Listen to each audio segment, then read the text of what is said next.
And Mr. Basi's question, Basu Udo, was we had provided 3.3 trillion to be used for fuel subsidy, and that is so.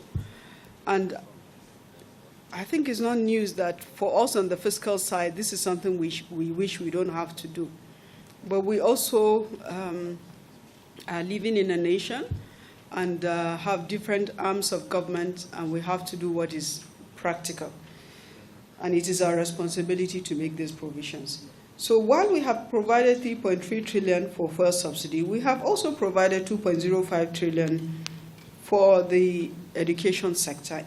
Included in this provision is 470 billion specifically to pay the increment, just the increment portion of the adjustment of the salaries, as well as the revitalization that was negotiated with ASU.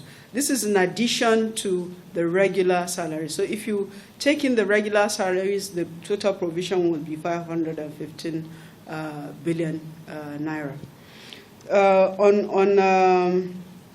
On the question from Benjamin from Blueprint, you said, what have we done to ensure that we're able to track the deductions that are made by the NMPC? The NMPC is still saddled with the responsibility of providing refined petroleum products for use in country. And what the NMPC does is they use revenue that they generate from sale of crude to buy these products, and it means that is revenue that is not available to be remitted to the Federation. The provision that we have made is based on the numbers provided by NMPC on truck outs of 65 million liters per day of PMS per day at the NAFEX exchange rate for half of the year. That's how we did the computation. Our solution is to just get out of this subsidy regime. Whichever way you cut it, the regulators now, the Midstream Downstream Regulatory Authority, has made a commitment that they are putting in place measures to be able to track the distribution of petroleum products to the fuel stations and report on the actual consumption. So the provision we have made in the budget is of truckouts as provided by the NMPC. And we have this monthly Presidential Reconciliation Committee that reconciles with all the revenue-generating agencies what they have generated and what they remit to the Federation. NMPC is part of that process. The next question from Ola Teka again, it had to do with the subsidy, but you asked a more substantial question: what are we doing about property tax? Property tax is within the sphere of the states. By the provision of our constitution, it is the states that have the mandate to collect property tax. Unfortunately, for the federal government, we are not able to collect property tax, but we are happy that a lot of states are making great effort at collecting property tax by automating their land registries, enabling them to really identify who owns what and be able to tax them appropriately. On MSME tax, the Finance Act 2020, if you recall, made provisions for tax rebates for micro, small, and medium enterprises. Smallest enterprises that have turnover of 25 billion pay zero company income tax, and medium-sized businesses that have turnover up to 100 billion pay a reduced tax rate of 20%. So we reduce their tax rate from 30% to 20%. So we have provided the fiscal relief, and government is doing that at great cost because this is revenue that will have accrued to the Federation that we have foregone to enable these enterprises to be able to survive, to grow, to keep employment, and even employ more people. Mr. Ima wanted to know some details about the review of the program we're doing on the NYSC, I want to invite my colleague who has joined us virtually, the Honorable Minister of Youth and Sports Development, to respond to that question. I think that's all the questions for now. So may I invite Mr. Sunday Dari, are you online? Okay, yes, from IMA, Vanguard.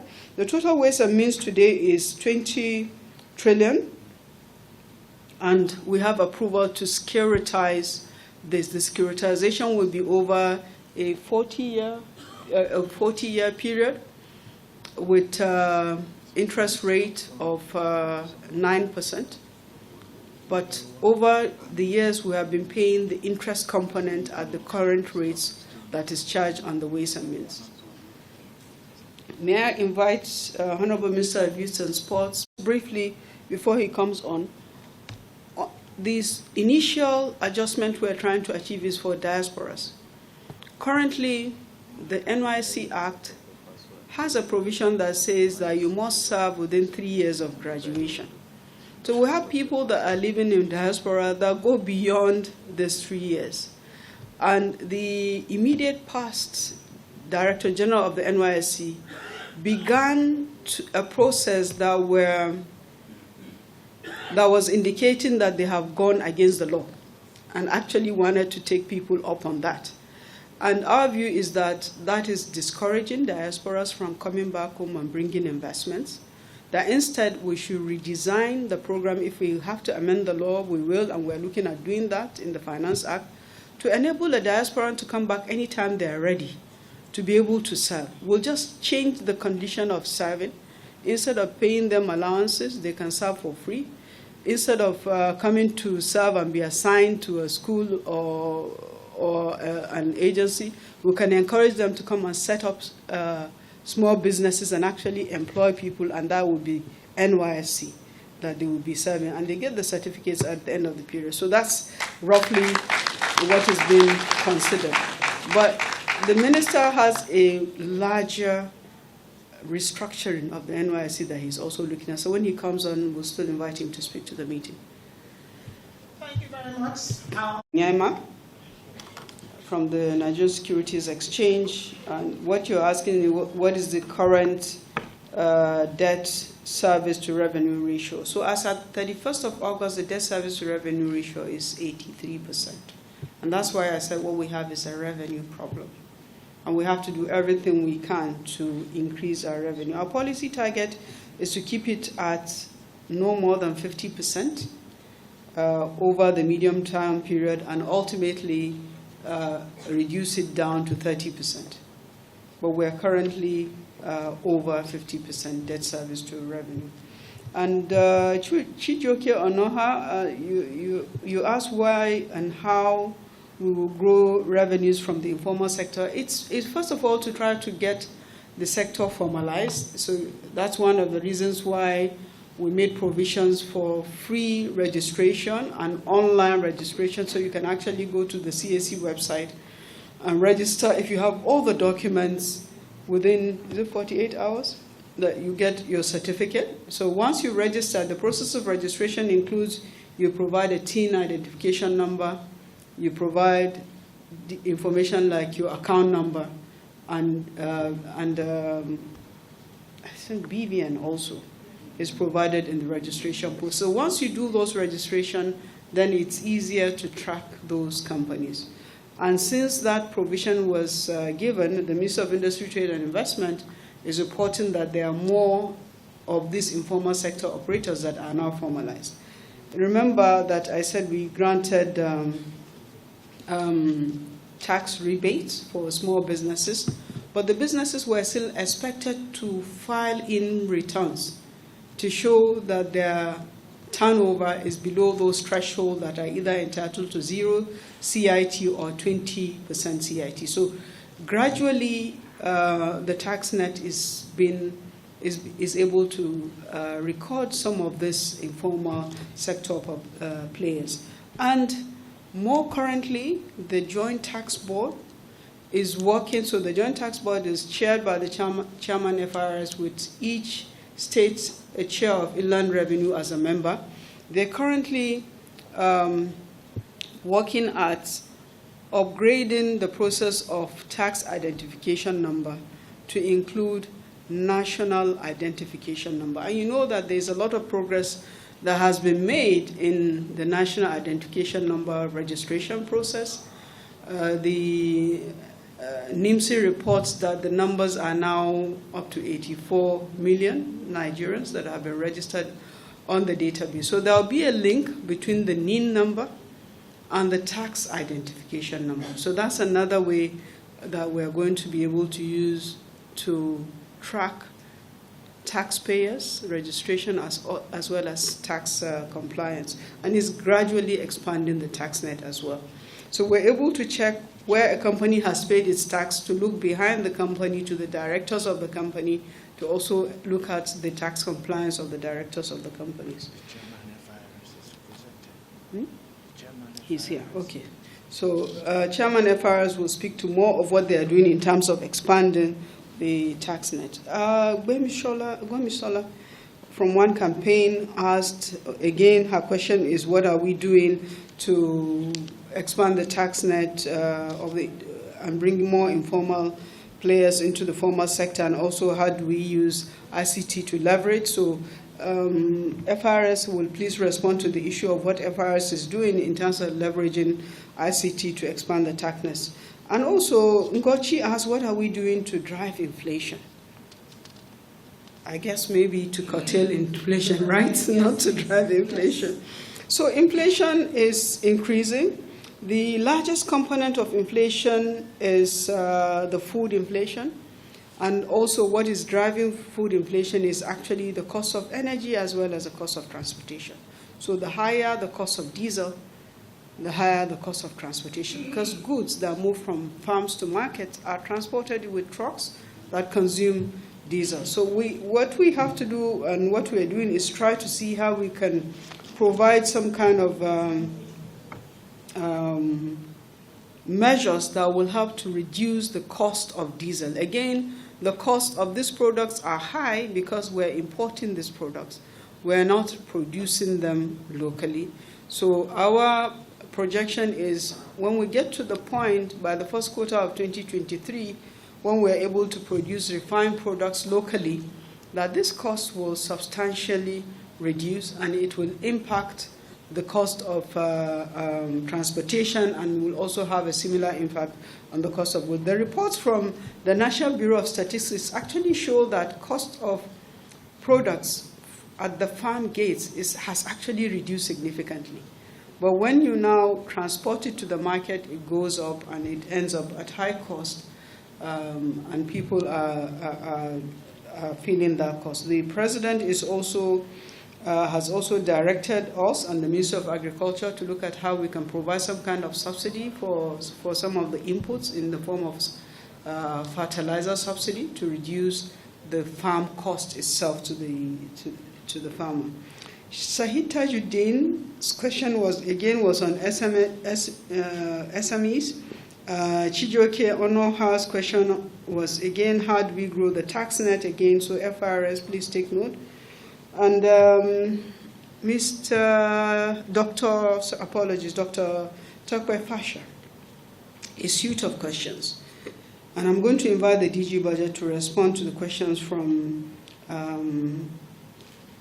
Tokwe Fasha, because it has to do with the why are we making assumptions only for crude oil, why are we not making assumptions for, why are we not reporting what just federal government is, what revenue is due to the federal government, and we'll explain to you in a short while, and also why are we not showing the assumptions that we're making for the non-oil sector, and also what are we going to do to get GOEs to remit better. Again, DG Budget, you can add to that, but I've also, even in my presentation, I spoke to the revenue to expenditure ratio of the GOEs and also how that has helped to bump up the revenue remittances as well as the monthly reconciliations that we're doing.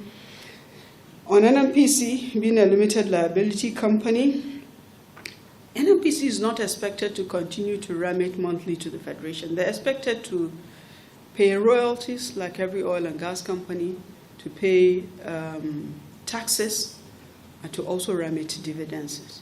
But there's a process that is ongoing. So NNPC has stopped remittances to the Federation. But the fact that the Federation still has assigned NNPC to bring refined petroleum projects means what we are going to get in the forms of dividends and their own profit at the end of the day might also be impacted, because this is their own revenue that they are now using to fund the PMS. And if you listen to the GMD NNPC yesterday, was it yesterday or the day before yesterday on the panel, he said the Federation is owing him 1.3 trillion already on PMS subsidy, and Ministry of Finance should pay.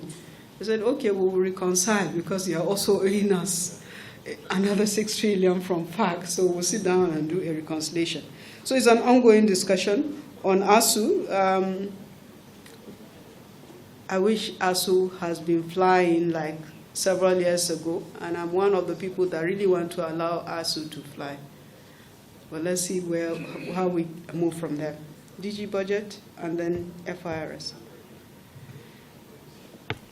Very much for these questions. Let me start from Hajia Amina Gambo and ask that you should please see us so that we can understand what are these issues that you expected our interventions on. And to be honest, I remember a meeting, but I can't recall what the issue is. So if you can, we'll arrange for you to, some of my aides are here.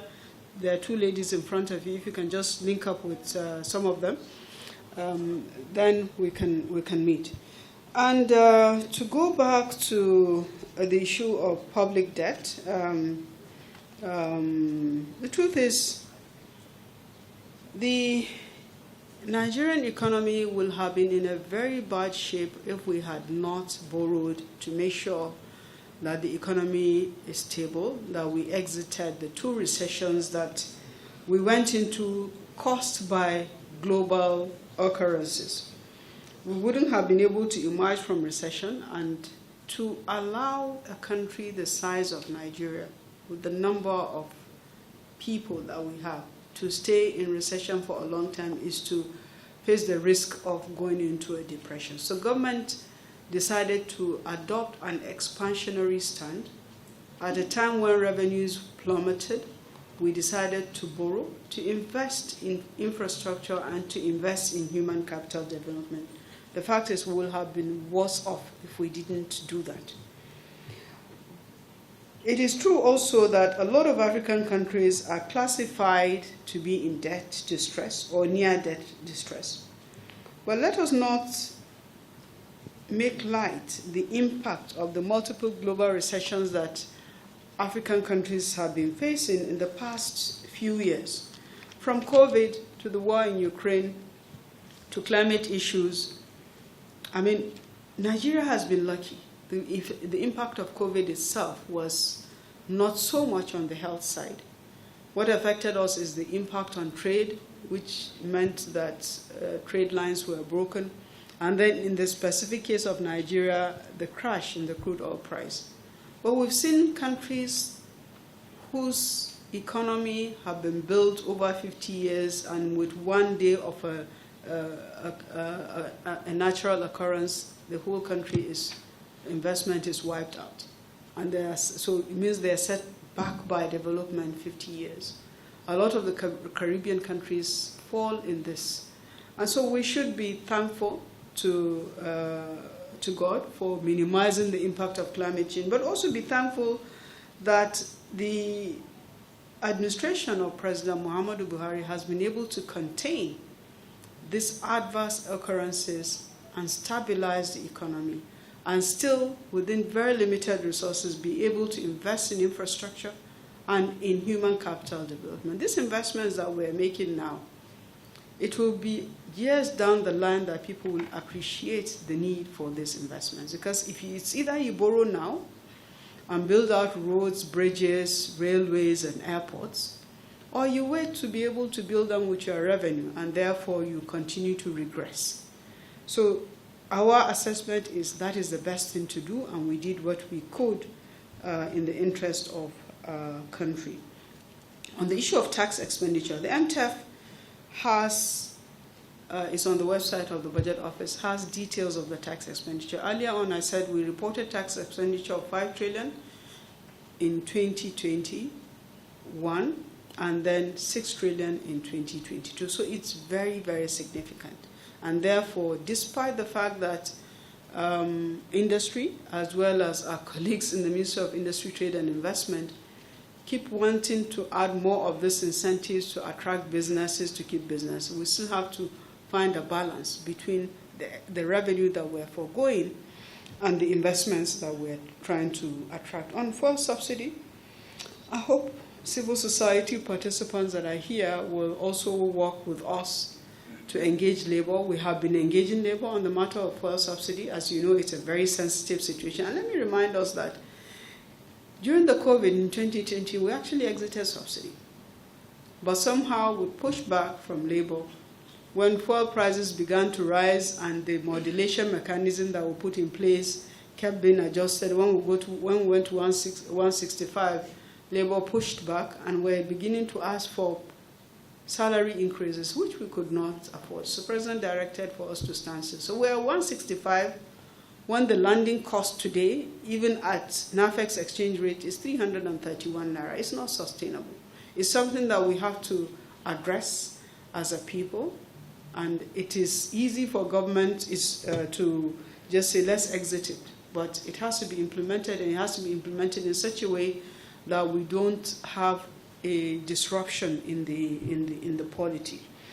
On refining, NNPC, even in the retreat that we had yesterday, still reiterated the commitment for the Port Harcourt and the Warri refineries to come on stream in Q1 and Q3 2023 to the extent of 50% of the two refineries. So we are watching that and hope that it actually works out. And then to also say that NNPC under the PIA is to go to a public offer, which means NNPC will go out to invite equity investment in the corporation.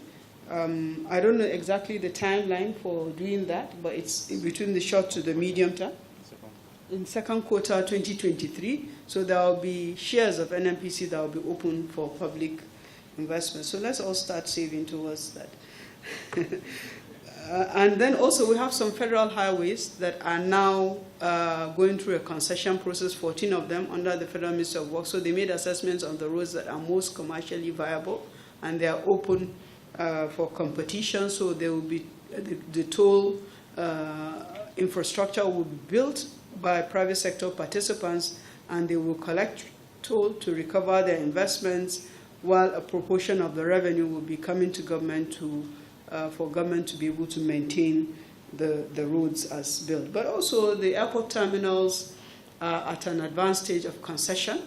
The Nigerian Air is also at an advanced stage of concession. Those are all things that are investment focused and investment driven that are meant to drive revenue improvement. So it's not just about increasing taxes, that as someone has said. We introduced the carbonated tax. There was a question as to how much has been raked in. I don't have the numbers. I don't know whether the customs will be able to provide. Otherwise, when we get it, we can put it on the website just to provide the information. But it's reported as part of we have reports that the revenue is beginning to pick up, and there is compliance by the industry in terms of payment of the excise duties for carbonated drinks. But we are looking at the possibility of introducing in the next Finance Act, ring-fencing those taxes, excises from the carbonated drinks to specific health purposes, so that it will be clear what those taxes, so the sin taxes for alcohol, cigarette, and the carbonated drinks, we are considering how to ring-fence them for specific health sector expenditure. We hope it survives the process at the end of the day. I think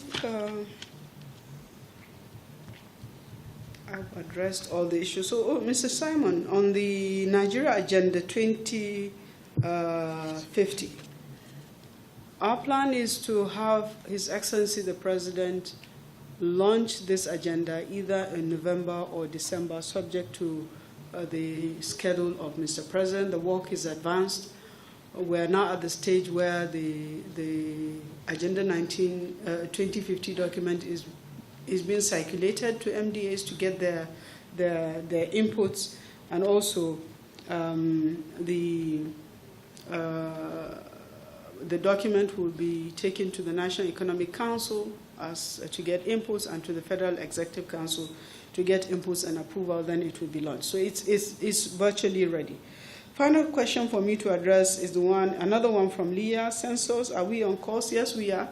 From the side of the Ministry of Finance, Budget and National Planning, we have provided most of the funding that is required for the census. I'm sure you've all seen the trial census successfully completed.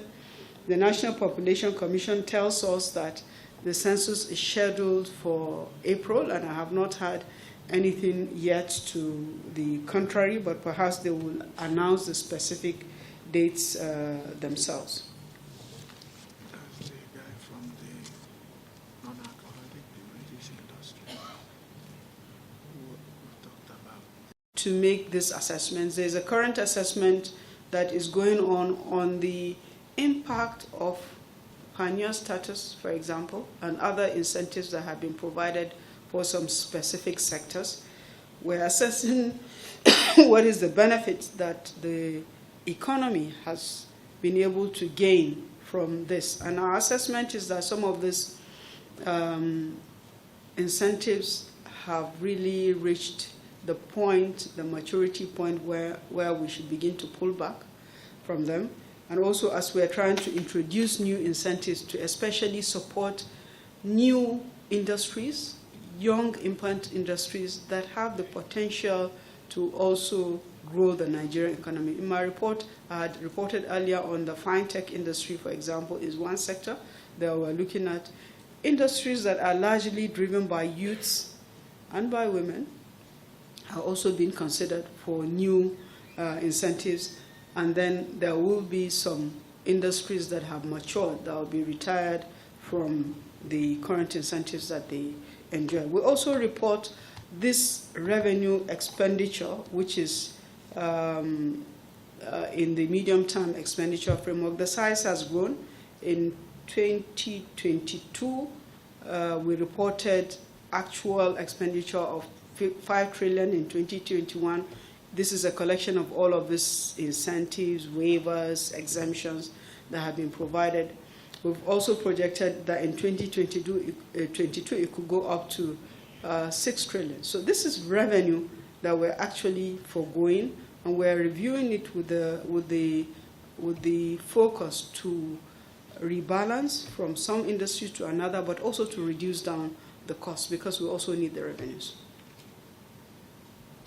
Thank you, Honorable Minister. So, The floods. This is an unfortunate phenomenon, and it's a global phenomenon that is upon us. These floods are a direct result of climate change. When we speak of climate change, people say, where is it? But it is here. The floods are happening even in areas that were probably previously desert prone. We've seen floods in Jigawa and in Borno State. But the one in Lokoja is overflowing of the river Niger. People are displaced. Farms have been destroyed, so crop yield this year will be poor. This afternoon, we have a meeting of the Presidential Council on Food Security. We are going to be looking at measures that need to be taken, first of all, to provide immediate succor to the people that are affected. And yes, we need data for that, but we are also the National Emergency Management Agency, the Ministry of Humanitarian Resources, is also working with the state governments to provide a data of the number of people affected so that we know what to plan for. We have some special funds that are designed for government to be able to intervene, the Ecological Fund, the Natural Resource Development Fund, and any other pocket of funds that we may need to access, because this is a national emergency that requires for us to provide support to the people that are most affected. And there was a question earlier on the use of data, whether we are using data to assess the impact of the fiscal measures that we have taken, whether we are using data to affect the impact or to project the impact of any fiscal changes that we're making. I want to invite Dr. Yemi Dikbelu, the Senior Advisor to the President on Economic Affairs, who is also the chair of the fiscal committee that is preparing the finance bills, to respond to this one. Dr. Dikbelu, are you still in the meeting? He's online. Question from the loyal civil servants. And we've been hearing this, but as you know, the issue of adjustment of salaries is a process. You don't just provide it in a budget. There's a negotiation process that usually ensues before it is done. And we are beginning to increasingly hear this need to revisit the issue of the adjustments of the salaries of the public servants. Let me also remind us that, is it 3 years ago now, that we did the minimum wage adjustments? The minimum wage adjustment, when we started the negotiation, was just supposed to be for the public servants that were earning 18,000 naira. And we were supposed to move their salaries to 30,000 naira. But what happened was we ended up with what the service calls consequential adjustments. So the permanent secretaries here also had their salaries adjusted. So all through the service, including parastatals, all had consequential adjustments as a result of that minimum wage adjustment. The point is it requires a lot of resources to do that. It requires negotiation and being able to carefully calculate how much it will cost and how it will be funded. Our wage bill has grown from 2015 to date by almost 250%. And it is getting to a point when the president had directed the review of the service itself. So we need to get that review completed and implemented. People call it the Orosanya report, but there are so many reviews going on. So we have to look at the size of the service and what is the optimal combination of agencies that we need to put together to enhance efficiencies, but also to reduce cost. The question from Dr. Ayo Teriba, and I'm really glad you asked this question, because Dr. Ayo has been talking about how everyone knows how much we owe, but we don't know what we own. You know, Dr. Tayo, that we put together a committee for which you were a member. We have started a process of re-engineering the Ministry of Finance Incorporated, which is an arm of government that has the responsibility of managing government investments. MOFI has been existing since, too many years ago, with the same laws, and has gradually become quite inefficient, to be honest. So we have got Mr. President's approval to reinvigorate MOFI. We've done a lot of studies and reviews. We're now at the stage where we hope in the next month or 6 weeks we will be able to relaunch MOFI. We've been able to take stock of the assets that are currently in the books of MOFI. And even without taking the ones that are not currently in the books of MOFI, we already have about 30 trillion in terms of asset size. So you're looking at a debt of 10 billion, we have assets of 30 trillion. We're going to open these assets for investment. So we'll be issuing different kind of equity invitations for investment in these assets. Government doesn't have the capacity to recapitalize some of these assets enough. So when I talk about assets, I'm talking about investments like the Bank of Industry, the the Development Bank of Nigeria, Galaxy Bank, several agencies of government, companies that government has set up, that government owns. Some of them, a few of them, are doing well and delivering dividends. But even our assessment is what they are doing can still be better by incremental adjustments. So I'll give you an example. For example, we have the railways in the books of Murphy at something like 20 million naira as the asset size, and we are conducting revaluations. By the time we finish the revaluations, the value of the Nigerian Railway Corporation will run into trillions. By the time we finish the revaluation, the value of the airports that we currently own will run into trillions. So there's a process that is well advanced, that is ongoing. We'll have Murphy truly set up as a world-class investment company with a new management and a new board, removed from the civil service structure. Currently, they sit as a unit under the Office of the Accountant General of the Federation. We get core professionals that are really focused and specialized in portfolio management, in driving investments to run Murphy. So we expect to sweat our assets to the maximum possible, to amend our books, to show the true value. So when we go to borrow, even when we go to borrow, the lender always looks at what assets do you have and what are your potentials to generate revenue to pay. But we hope to actually raise equity, to open up these investment vehicles for Nigerians as well as non-Nigerians to invest in the assets that the federal government of Nigeria owns. So, Sitaya Teriba, thank you very much for bringing that up and giving us the opportunity to speak about the reinvigoration of Murphy. I think that's it for now.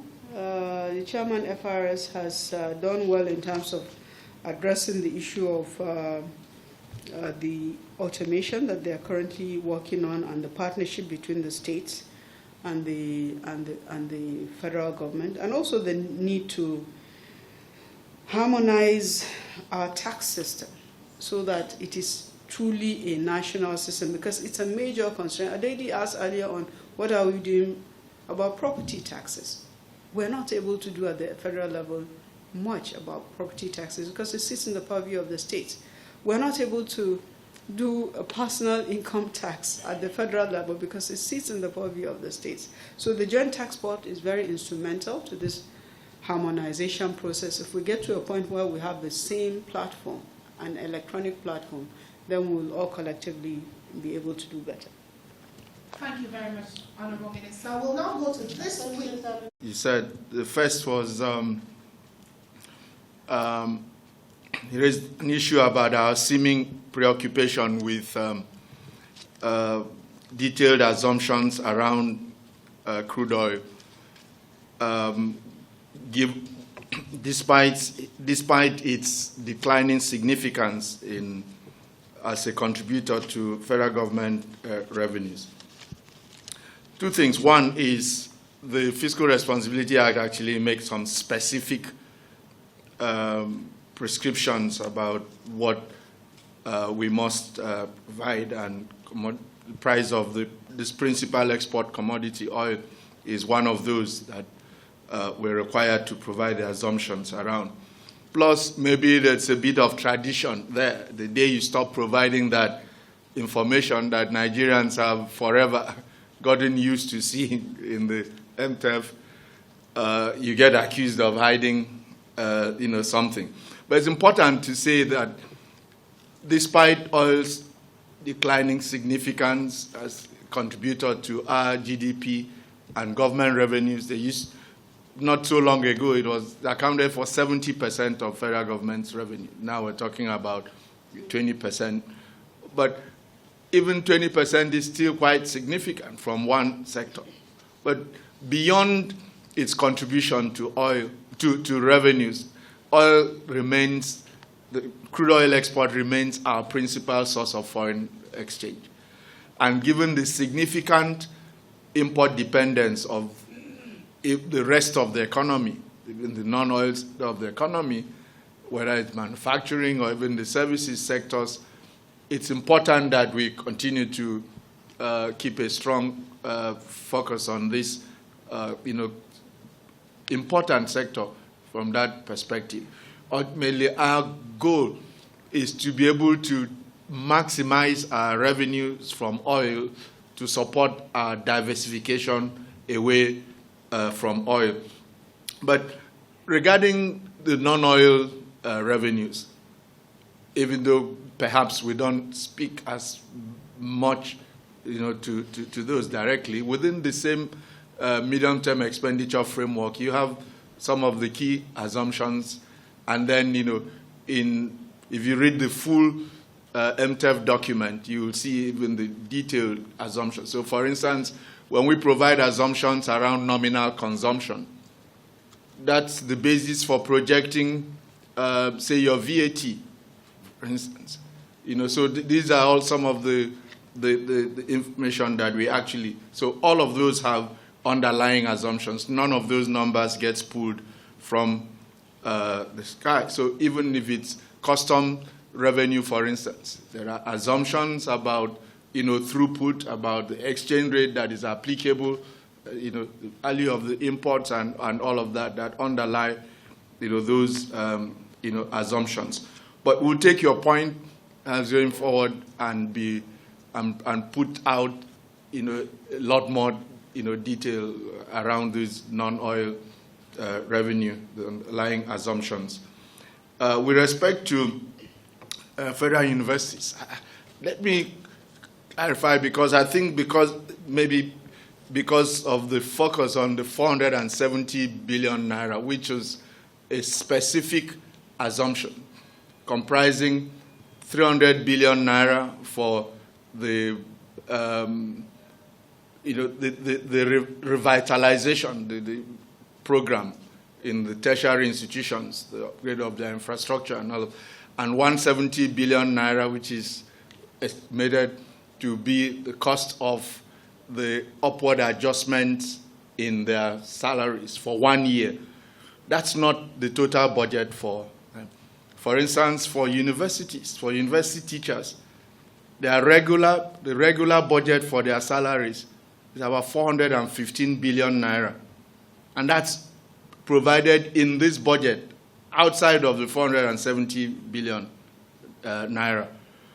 The 470 billion naira does not include the regular budget for capital expenditure and overhead for the universities, nor does it include their internally generated revenues that they are allowed to retain and spend on such things as paying for their outsourced services for security and cleaning.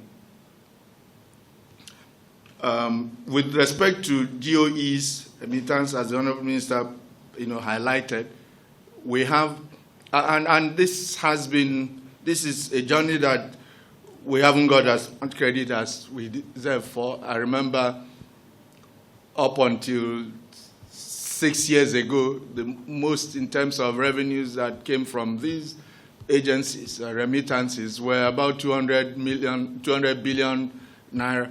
And when we insisted that there was a lot more and got more aggressive, the budget, we got a lot of criticism that we were being unrealistic about until we crossed the 1 trillion mark in 2021 and, have remained there, and we continue to push. We have even more aggressive targets this year.